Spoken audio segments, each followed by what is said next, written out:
Dan malam ini kita akan menghadirkan satu renungan tentang satu penyakit hati yang dengan inilah kadang dengan penyakit ini menjadikan rusak semuanya tadi yang kita bahas. Urusan kepada Allah rusak, urusan kepada orang tua rusak, urusan kepada saudara rusak, urusan kepada istri rusak, urusan dengan istri, dengan semuanya rusak. Apa itu? Penyakit yang ada di dalam hati, penyakit sombong. Malam ini kita harus serius untuk memahami rendah hinanya kesombongan, dan setelah itu selamat tinggal dengan kesombongan. Sombong, kalau kita kembali kepada kisah zaman dulu, awal penciptaan kakek kita Nabi Adam alaihissalam. Jadi ada makhluk Allah yang namanya iblis. Iblis itu adalah iblis. Iblis adalah iblis. Cuman iblis itu punya amalan yang sangat banyak. Dia beribadah dan beribadah. Dan begitu hebatnya ibadah iblis, oleh Allah dipindah, dikumpulkan bersama rombongan malaikat, yang malaikat memang adalah ahli ibadah. Karena memang secara zahir ibadah tidak ada beda. Kuatnya ibadah iblis sama dengan kuatnya ibadah malaikat. Maka sangat layak kalau seandainya iblis dibersamakan, dikumpulkan bersama golongan malaikat. Dan betul, iblis bersama para malaikat. Bahkan sebagian riwayat disebutkan iblis itu adalah termasuk yang memimpin waktu itu. Artinya termasuk bukan seperti malaikat biasa. Kan malaikat ada awamnya malaikat. Ada malaikat yang gede-gede seperti malaikat Jibril dan yang lain sebagainya. Iblis ini digolongkan bersama para malaikat. Kemudian hingga suatu ketika setelah Allah menciptakan kakek kita Nabi Adam alaihissalam, lalu Allah memerintahkan kepada malaikat dan memerintahkan semua yang ada di situ. Wa idh qulna lil malaikati isjudu li Adama, diperintahkan para malaikat itu untuk sujud kepada Adam, yang arti sujudnya adalah sujud penghormatan. Sujud penghormatan, bukan sujud ibadah, sebab ibadah hanya ada untuk Allah Jalla Jalaluh. Sujud penghormatan.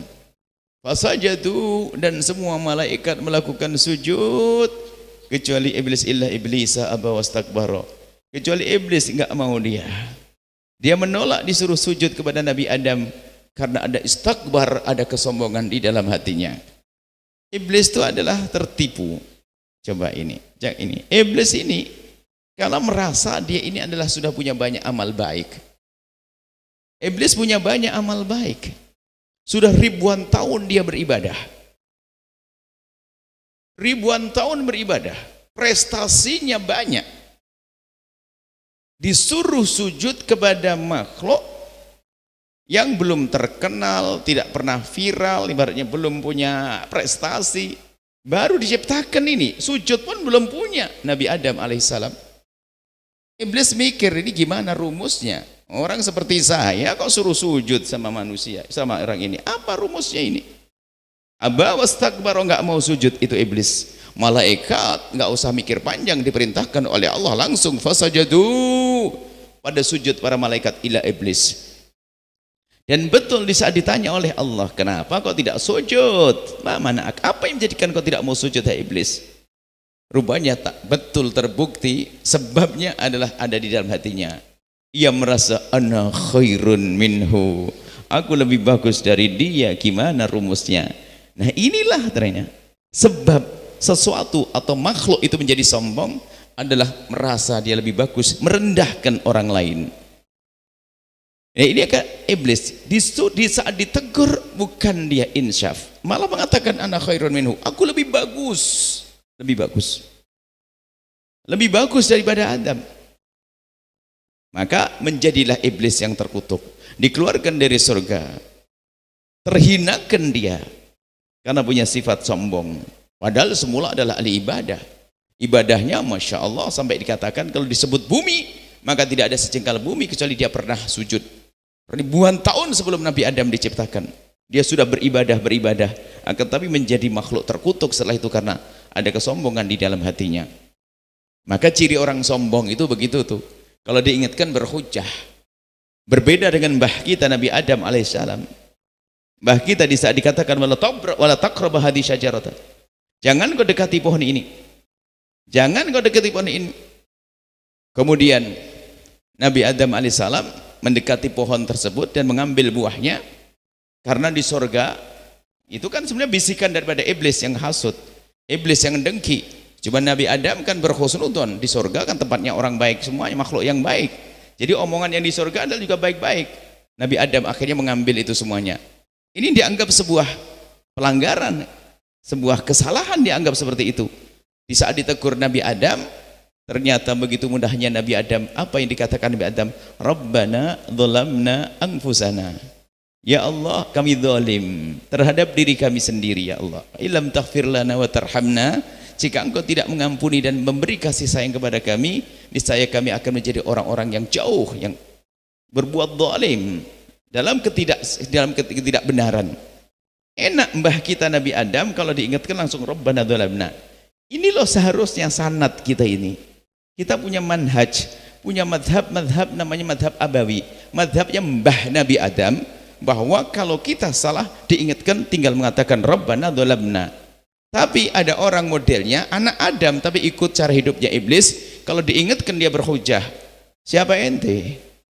Enggak level sama saya. Nah ini, makanya ini malah golongan iblis, ini adalah golongan ahli sombong, orang sombong. Dan yang pada akhirnya kehancuran iblis karena kesombongan.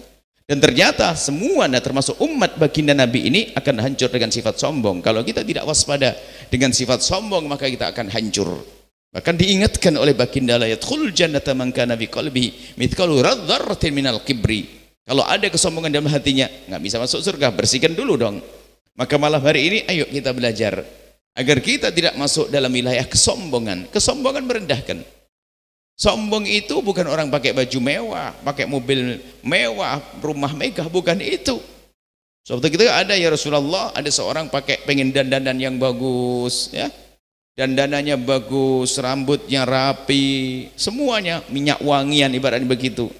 Apakah ini dianggap sombong, ya Rasulullah? Nabi menjawab, oh tidak. Allah jamil, yuhibbul jamal.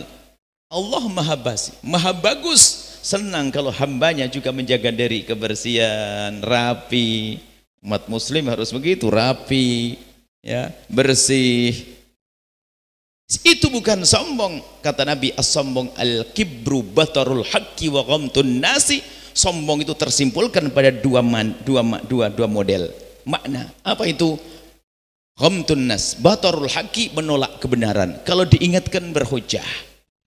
Batarul haq, menolak kebenaran. Kalau diingatkan berhujah. Wa ghamtun nasi, merendahkan orang lain. Batarul haqqi, menolak kebenaran. Ini biasanya kalau diingatkan berhujah, mengatakan ya macam-macam, merasa dia lebih ustadz dari yang lainnya. Kalau diingatkan bukan level, dia tahu apa dia. Istri diingatkan sama suami, ngomong, abang nggak pernah ngaji. Atau sebaliknya, suami diingatkan oleh si istri, imamnya saya. Ini tidak level dengan saya, na'udzubillah, itu orang sombong. Akan kita jelaskan pada malam singkat ini. Agar kita sadar betul bahasanya, ternyata kalau disebut orang sombong, ternyata kita itu orangnya.